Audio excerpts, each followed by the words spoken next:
Kita akan tutup teman-teman sekalian dengan berita gembira bagi orang-orang yang beriman kepada Allah Subhanahu wa taala dengan penyelamat dari siksa kubur itu sendiri. Yang pertama tentunya yang tidak bisa kita luputkan adalah beriman kepada Allah Subhanahu wa taala.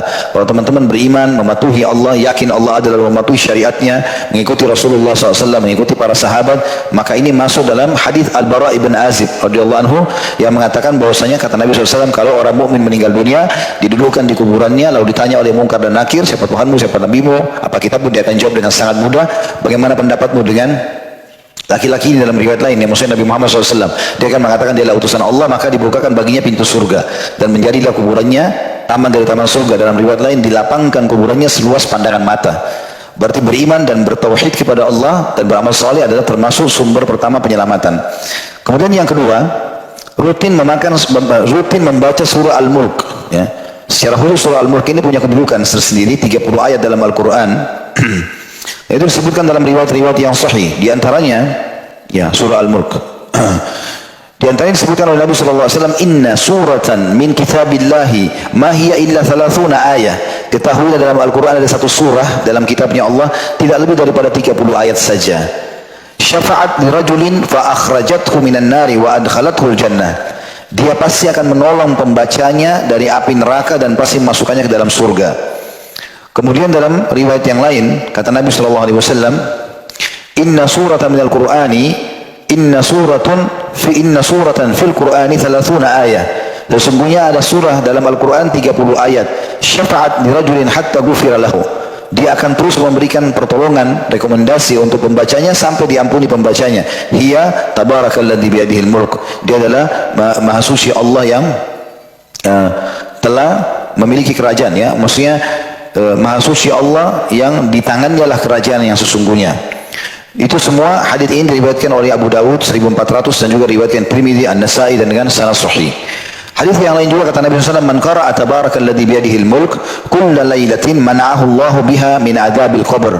Barang siapa membaca tabarakalladzi biyadihil mulk pada setiap malam, maka Allah akan menghalanginya dengannya dari azab kubur. Hadis sahih diriwayatkan An-Nasa'i jilid 6 halaman 179.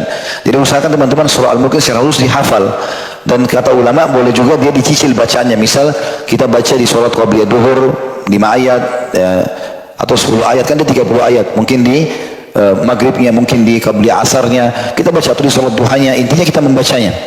Maka itu lengkap sampai 30 ayat di akhir malam sudah cukup untuk menyelamatkan kita dari siksa kubur itu sendiri. Kemudian yang ketiga adalah meninggal di malam Jumat ataupun di hari Jumatnya sendiri. Dan ini punya kedudukan tersendiri dalam syariat kita. Mungkin ini karena memang keutamaan malam itu sendiri, kayak kita sekarang ini, ya, hari Jumat begini atau di malam Jumat semalam. Beranjak daripada hadits Abdullah bin Amr radhiyallahu anhuma, beliau berkata, Rasulullah SAW bersabda, "Ma min muslimin yamutu yaumul jum'ati aw lailatal jum'ah illa waqahu Allahu fitnatal qabr." Tidaklah seorang muslim yang wafat pada hari Jumat atau malam Jumat, melainkan Allah pasti akan menjaganya dari fitnah kubur. Hadis riwayat Tirmidzi di nomor 1074, Ahmad nomor 6582. Jadi termasuk di antara doa yang dilakukan oleh salafus saleh adalah mereka berharap agar ditutup husnul khatimah dengan meninggal di hari Jumat atau di malam Jumatnya. Kemudian yang keempat adalah mengamalkan isi Al-Quran. Dan ini mengamalkan isi Al-Quran adalah salah satu penyebab daripada selamat dari siksa kubur. Karena tadi sudah kita jelaskan, salah satu penyebab siksa kubur justru kalau dia tidak mengamalkan isi Al-Quran. Allah berikan tapi dia tolak, Allah berikan tapi dia tidak baca. Maka lawannya berarti dengan mengamalkan isi Al-Quran dia akan selamat dari siksa kubur. Kemudian yang kelima, selalu berdoa dan berlindung dari siksa kubur itu sendiri. Dan Nabi SAW memerintahkan kita agar membaca ini sebelum salam. Ada dua jenis doa yang mirip satu sama yang lain dibaca setelah kita mengucapkan innaka hamidum majid, lalu kita membaca Allahumma inni a'udzubika min adzabil qabr wa adzabi jahannam wa fitnatil mahya wa fitnatil masiihid dajjal.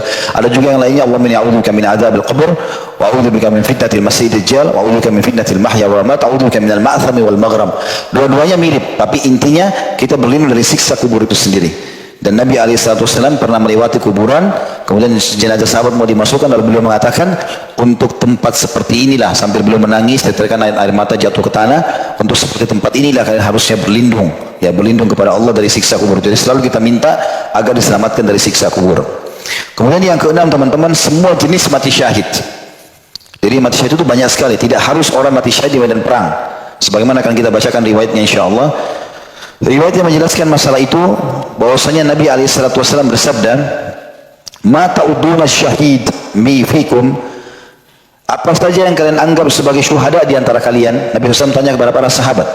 Qalu ya Rasulullah, man qutila fi sabilillah fa huwa syahid. Mereka berkata, "Ya Rasulullah, orang yang terbunuh di jalan Allah, maka dia syahid." Qala inna syuhada ummati idzan la qalil. Kalau seperti yang kalian bilang, berarti syuhada umatku sedikit. Karena siapa saja mati di medan perang, jumlahnya sedikit.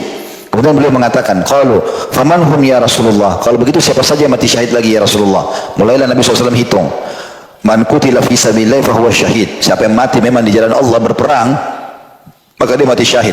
Yang kedua, wa man mata fi sabilillah fa huwa syahid. Ada perbedaan di sini.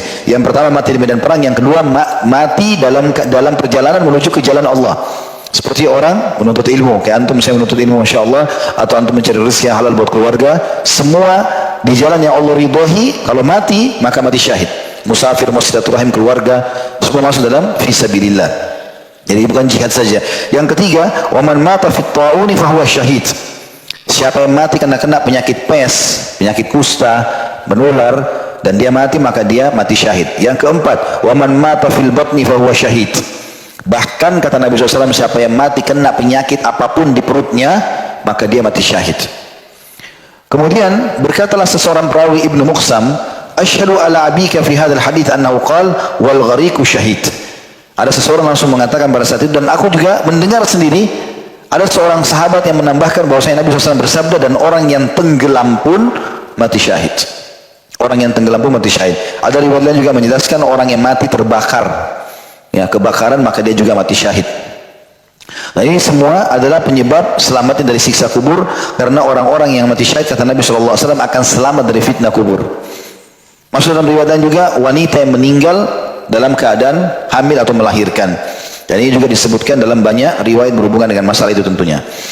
Kemudian juga termasuk yang bisa menyelamatkan dari siksa kubur adalah semua jenis amal soleh, apapun sifatnya.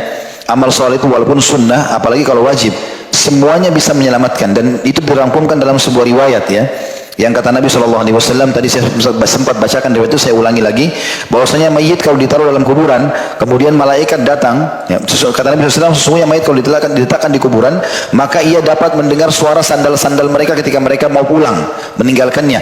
Maka jika dia seorang mukmin, ibadah sholat berada di sisi kepalanya, ibadah puasa berada di sebelah kanannya, ibadah zakat di sebelah kirinya, perbuatan-perbuatan baik seperti sedekah, sholat sunnah, dan perbuatan baik kepada sama manusia berada di sisi kedua kakinya. Lalu didatangkan dari arah kepala, maka dikatakan sholat, atau sholat akan berkata tidak ada jalan masuk dari arahku. Didatangkan dari sebelah kanannya, puasa mengatakan tidak ada jalan masuk dariku atau dari arahku.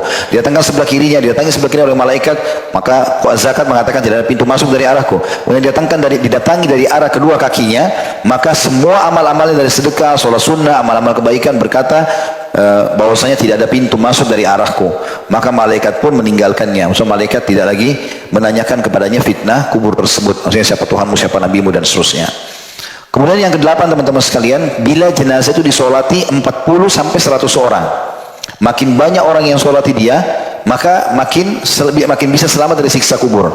Itu cukup banyak riwayat berhubungan dengan masalah itu. Di antaranya adalah hadis Nabi SAW.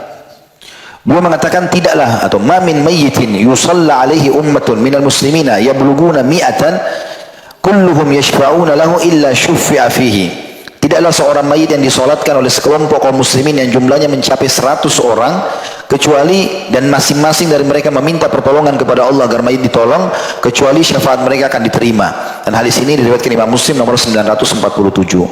Juga dalam riwayat lain, riwayat At-Tabarani juga dengan sanad sahih, kata Nabi SAW, "Ma min rajulin yusalla alaihi mi'atan illa ghufira lahu."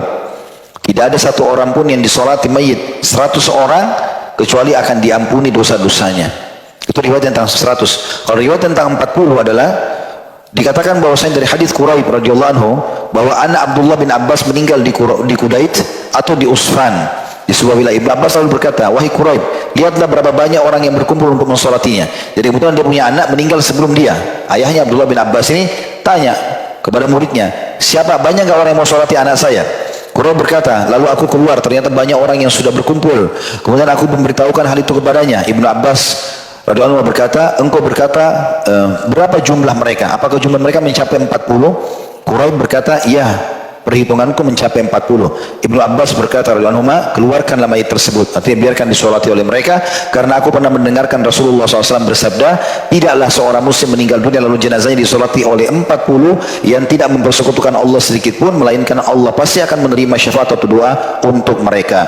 Hadis ini sahih riwayat Muslim nomor 948. Kemudian teman-teman sekalian, yang terakhir adalah saksi orang yang baik. Ini juga termasuk akan memberikan keselamatan dari siksa kubur, ya. Maksudnya saksi orang yang baik adalah bagaimana orang-orang mukmin yang ada di situ memberikan kesaksian kalau orang ini adalah orang-orang baik, ya. Seperti misalnya ada pernah jenazah dibawa oleh sahabat lewat di hadapan Nabi SAW. Abu Hurairah meriwayatkan masa itu mereka melewati Rasulullah SAW dengan membawa seorang jenazah, lalu mereka memuji kebaikannya. Jadi bukan disolati, ya, tapi sudah mau diantar ke kuburan. Lalu ada orang-orang yang mengatakan, sungguh orang ini orang baik waktu dia masih hidup. Maka Nabi SAW berkata, terjadilah itu, wajibat.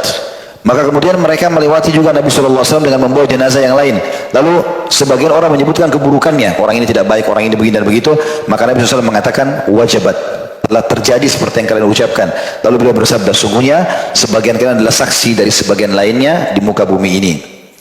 Juga dalam riwayat lain, kata Nabi SAW, tidaklah seorang muslim meninggal lalu dipersaksikan oleh 4 orang penghuni rumahnya dari keluarganya, juga dari tetangga terdekatnya, bahwa mereka tidak pernah mengetahui dari si mayit kecuali yang baik, melainkan Allah pasti berfirman, aku terima pengetahuan atau persaksian kalian tentangnya, dan aku ampuni untuknya apa yang kalian tidak tahu.